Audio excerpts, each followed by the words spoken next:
Without further ado, please welcome our brand new mom who just adopted her son yesterday.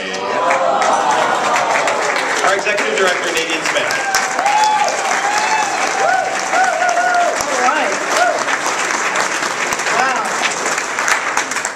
Well, you know, I often say one of my favorite things about working with Equality Florida is the people that I get to meet. And if you stop and think about it, those of you who've been part of Equality Florida, and you think about some of the best quality people in your life, look around the room and they're here.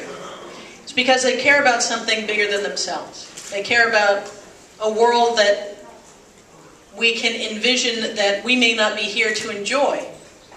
It's what the people who came before us did for us. And so I'm reminded of this quote, most of you have heard it, by Margaret Mead: "Never doubt that a small group of thoughtful, committed citizens can change the world. Indeed, it's the only thing that ever has." I think about that. It's a message that I remind myself of, because in the early days of organizing Equality Florida, we were told no many, many times, and not just by legislators in Tallahassee. We were told no many, many times by people who said, "Oh, Florida's too backward, you can never change Florida. Oh, you can't organize in Florida, it's too big, the state won't work together. You can't organize in Florida, people are too apathetic. They don't care enough. This is their playground, they're not from here. They're invested back home in Chicago, Massachusetts, and someplace other than here." And we kept a hold of this idea. A small group of committed people kept a hold of this idea. And every one of you in this room is somebody who's held on to that idea as well. You've invested in that idea. And Donald, it was wonderful to hear you take us through that timeline, because it speaks not only to your life, but it speaks to all of our lives. I remember when we first began the work of Equality Florida, I see these flashes going off. We wouldn't let people in meetings with cameras because so many people were in the closet that there was a fear that they would be outed. Things have changed dramatically, and they didn't just change, we changed them. A small group of committed people are organizing all across the state. We're winning in Florida. We're winning in rural areas of the state. We're winning in metropolitan areas of the state. More than 60% of the students who go to school now go to schools with anti-bullying policies that say sexual orientation and gender identity and expression.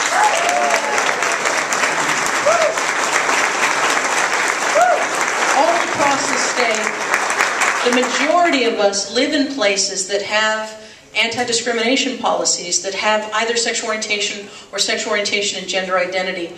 Walmart just added gender identity to their non-discrimination policy. Absolutely. In September, we celebrated not only the repeal of Don't Ask, Don't Tell, but here in Florida, the one-year anniversary of the end of the adoption ban.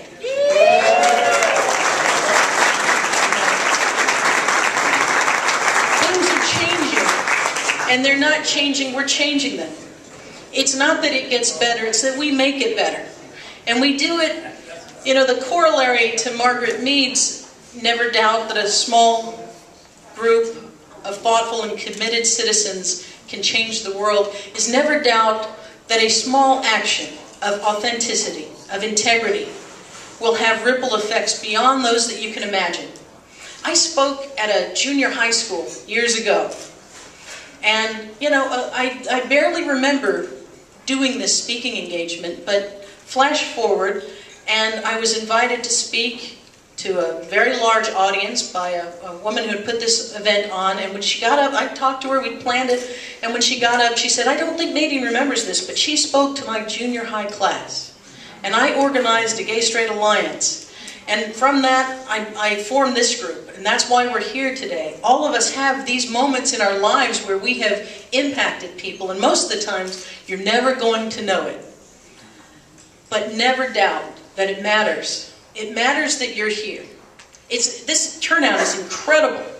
I mean, twice or more than we had last year. But here's what I know. In 1993, I was one of the co-chairs of the March on Washington. I don't know if anybody here was at that. We had 1 million people. Right? We had 1 million people basically take over Washington, D.C. for a few days. And I remember being on an escalator, and there was a straight couple holding hands, and you saw them slowly become aware that they were the only ones, and they stopped holding hands. And I remember I had two thoughts, like, oh no, it's not like that, hold hands. And then I thought, but you just got a glimmer, just a little taste of what we have every single day. But 1 million people came to this event, and it was, for many people, I'm sure, transformational. But here's what I remember most. I remember coming back, and I was asked to speak at a Pride event, and I was exhausted. I'd been traveling a great deal, and so I sort of snuck away to this little room, waiting for the parade to start. And because there were a lot of people coming up, oh, I remember you from the march. Of course, you know, there's one of me and 1 million of you. It's not fair. Anyway, so I was trying to stay away from the crowd, and there was this young man. He was the first person I'd ever seen with a pierced eyebrow. That's how I remember him. So he'd somehow made his way back there, and he's talking to me, and I'm trying to be polite but not engage, you know, like you are in an airport. Anyway, so, but slowly he begins to tell this story. He said, you know, thanks for what you do. And he said, I haven't really done anything myself. He said, well, I did come out to my dad after the march. I said, oh, that's great, good for you. And he said, yeah, my dad works for this, well, kind of a conservative religious group. And it turned out that it was our arch nemesis that his father worked for. Now he had my attention. And I said, really, how did that go? And he said, well, it was interesting because my father told me he loves me, and he'll love me no matter what. He said, but when he went to work and he told people that I'd come out to them, he said it caused this big divide. Some other people came out with the fact that they had gay children, and others thought that they should abandon us and turn on us and vilify us. And so it really came down to this big showdown. And I said, well, who won? He said, well, my dad still works there, and the people who tried to oust him have all been fired, and they stopped coming after us. I mean, they went on to do other things. But this young man had no idea that this simple act of coming out and telling the truth to his father had changed the political landscape in Tampa at the time. Each of us has those moments in us, and the trick is to never doubt that they matter. One of the things that people often say is, in fact, somebody said it here today, I'm really thrilled to see this room so full because I've been disappointed. I feel like people don't step up, they don't do enough. I've realized this in organizing. It's not that people don't care. I see you back there. It was you. It's not that people don't care. People don't get involved if they don't think anything will change, or they don't think anything they do matters. One of the things that I love about the work I do is that we get to show people things change. They have changed dramatically. We talk to everybody in Tallahassee. We don't care if there's an R or a D after your name. We don't care what your reputation is. We're going to go in and we're going to talk to you. And I remember when we were fighting the adoption ban, we brought families together to Tallahassee. And this mom had gone to visit her state senator and had gotten kicked out of his office. Now this never happens.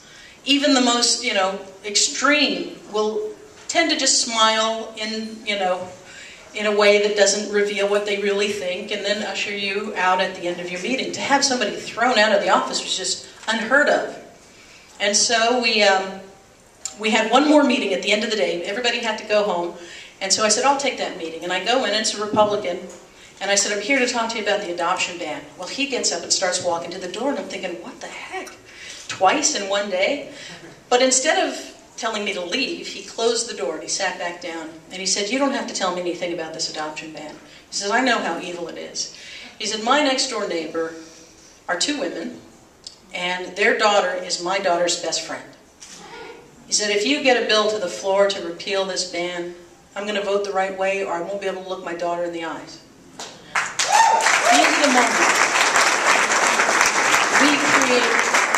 We create these moments. When we were fighting for safe schools, this Dennis Baxley, head of the Christian Coalition, he was then a state rep. Year after year, we'd go and visit with him. And I remember the year before it passed, we were sitting there talking to him, and he was smiling at us, and He said, you know what, Nadine, I don't know if something's wrong with me, but I'm starting to like this bill. Something changes when you humanize this work. The reason we're passing ordinances, domestic partnership policies, safe schools policies, anti-discrimination policies all over the state is because small groups of people have gotten together and they've kept an idea alive, even in places where just a couple of years ago such organizing was unthinkable. We have to call the question for people. We have to speak to people as if we expect them to treat us with full dignity and respect. We have to find it within us to be shocked and appalled, not just simply accept it as that is the way it is. I spoke to a group not too long ago and I said, I just want you to imagine for a moment a world in which you never experienced homophobia, you never experienced gender-based discrimination. From the moment you were born, you were welcomed exactly for who you are. And I said, what would that world be like? And people had different ideas, but one man started crying and he said, you know, I can't even imagine it. I can't even imagine what it would have been like to fall in love for the first time and not be filled with as much fear as I was joy. The work of Equality Florida is absolutely to change the laws in our state so that we have full equality under the law.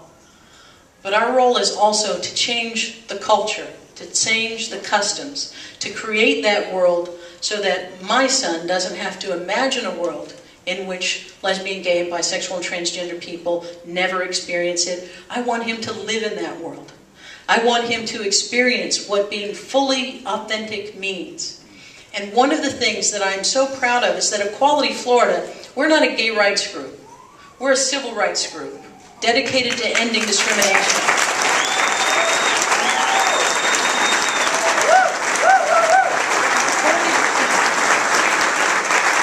Every time we survey our members, at least 40% identify as straight. And some have kids or family members who are gay, but increasingly, especially among younger people, that's not what moves them to get involved. They are offended that discrimination exists. It is to them anti-American. It is against their core values, and they refuse to be silent in the face of it.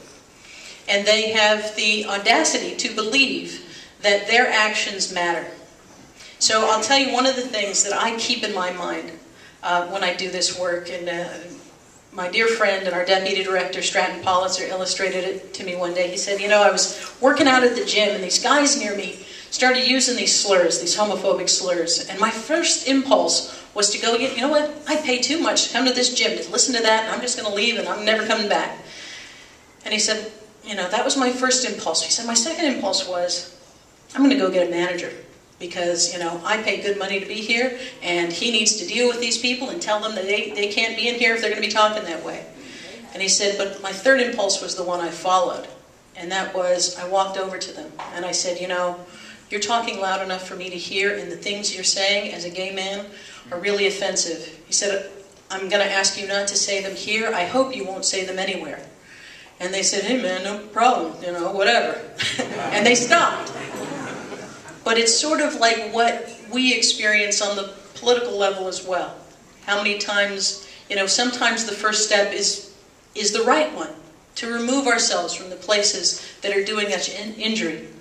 And sometimes the second one is the right one, to appeal to people who have the ability to make a difference. But that last one is the one where I think the biggest reward comes, from having the sense of self-respect, of dignity, to stand up for yourself, to know that your life is worth fighting for. That is the message that we have to deliver to young people. Bullying is not a problem in the schools, it's a problem in the culture that plays out in the schools with lethal consequences. We can change that culture. We can change the environment that produces homes that send bullies to school. That is the work of Equality Florida. That's the work that you are a part of. And that is the small group of people in this room. That's the light that you hold on to. And we invite more and more people every day. I'm thrilled that there are so many straight people in this room who are part of this work. I don't even want to call you allies. You are part of this work, and it is so important for you to be here. When we hired a field organizer a few years back, well, probably 4 or 5 years back, a straight man named Russell, and he got on our first conference call, and we said, you know, okay, so Russell, you're going to be covering this thing on Saturday, and he said, I don't think I'm going to be able to do that. And I thought, okay, new guy, what's up with this? We told you you're going to have to work weekends. So I kind of pressed him a little bit, well, you know, what's going on? And he hemmed and he hawed, and finally he said, well, I might be getting married that day. So you think to yourself, well, that's the kind of thing you want to be sure of. But this is what had happened for him. He had met everybody. He had met Ed Lolly and Phil, and knew that here's somebody on our team who they've been together for a long time. I was about to say the number of years, but you know, 34 years. Right? So, you know, and there are people on our team, gay couples, who couldn't do what he was about to do, and it never hit him so hard as it did on that call. He said, you know, I just didn't want to like throw that in people's faces. He said, I was just sort of embarrassed, sort of ashamed that I had access to this thing that everybody and everybody ought to have this kind of joy. And so he pondered it for a little while. I mean, all of us said, congratulations, way to go, you know. But he turned his ceremony into a moment where they paused to say out loud that their joy on this magical day was diminished by the fact that people they knew couldn't experience what they had. So these are the moments when we need straight people to not think of this as, well, you know, here's the thing I want to tell you about Russ. What Russ needed was somebody to welcome him in. He thought he might do it wrong. He thought he might say it wrong. We have to make absolutely clear to the people in our lives who love us, the people in our lives who are as offended by bigotry as we are, that they must stand with us, that they can't get it wrong, that there are people that you will reach that nobody else will. No brochure, no speech, no organization, just you are in a position to reach them and change them. So thank you all for the work that you have done here in Sarasota, the team that continues to build that small group into a bigger and bigger group. Thank you for investing as deeply as you have in the work of Equality Florida. I worked at the national level. I could work other places, but I choose to work here because I believe Florida is the most important political real estate in the country. Yes. As goes Florida, so goes the nation, and what we do here ripples across our country. So thank you for being part of making that.